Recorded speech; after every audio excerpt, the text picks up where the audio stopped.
Another walkthrough that will take you through the process of creating an exploded isometric view of your assembly.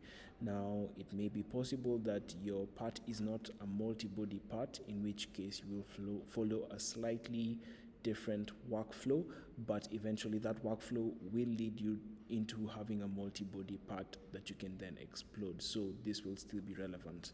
Now, once you have your separate bodies of your design, the first thing you want to do is actually convert each of these bodies into a separate component. And the way to do that is right-click on each body and then select Create Components from Bodies. I will go ahead and do this for all of them.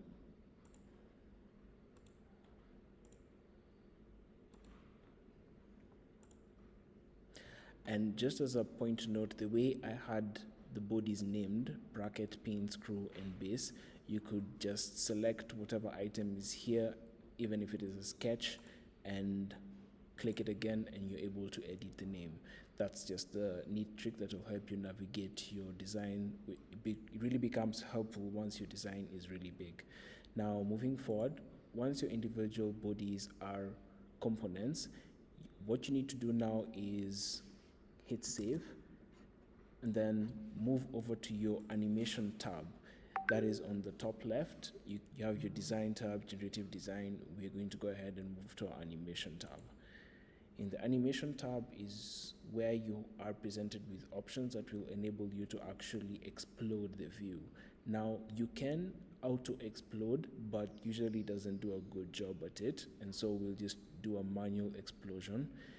And what you need to do is use this arrow here, and that is transform components.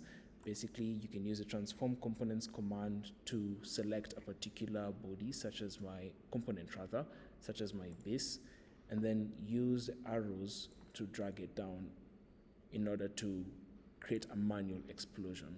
And you can go ahead and do this for different components. Maybe I want my pin to also be presented as it is out, to show that it does go in later on. And maybe my single screw, I can drag it upwards to show that it goes into my bracket and my base to keep them together. Once you're satisfied with how the components are arranged, you can hit OK. From there, you need to save your particular animation. But just before I do that, you can come down to the bottom left, which shows you the particular storyboard. They are known as storyboards that you are editing, and I already have mine renamed Explosion 1, but by default this will be called Storyboard 1. You can right click on it and then hit rename so that you can name it whatever you want. In this case, I'm happy with Explosion 1, and so I will leave it at that. Now you can save. I'll hit Command S to save and hit OK. Once you have exploded, as we have just done, you can now go ahead and create a drawing from this particular explosion. And the way to do that is you'll come to File up here and New Drawing from Design. Now, again, this may take a minute as Fusion loads, but just before that, there are some options. We went through this in the last walkthrough, and you can always edit them to whatever is needed for your particular presentation. In this case, the defaults will be good for us, so go ahead and click OK. And now this is the point at which Fusion will take a few minutes, the same as last time, depending on how big your design is.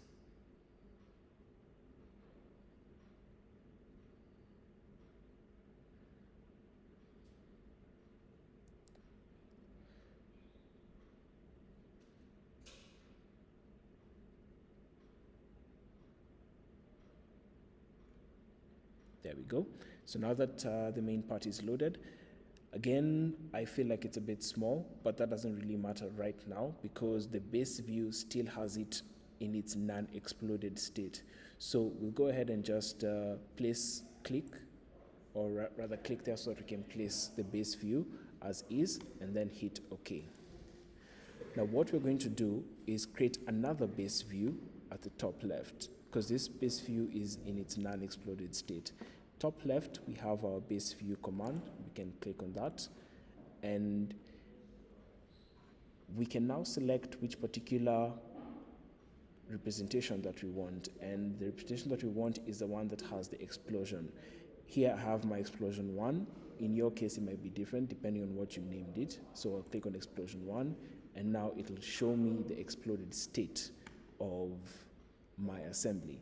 I don't like the way it's oriented, and so we can now choose which particular isometric angle we're going to use that represents all the components in the best way. And we can do that by selecting your orientation here. Let's try SW isometric and see how that looks. It's okay, that might be the one that we use, but it does look kind of upside down. Let's try SE. Not too bad either, but I'm still not satisfied. That's even worse. Right, so I think of this, I prefer SE, and so we can use this particular explosion. One way is to actually come back and edit the particular orientation of the base view, the very first one, and that way we could have gotten a better set of options for this particular representation, but for the purposes of demonstration this will work. And so what I'll do, I will just click that particular point and then hit OK. Now this will create my exploded view. And that concludes this particular walkthrough. Next, we'll look at creating parts list and labeling each particular part in our drawing. See you there.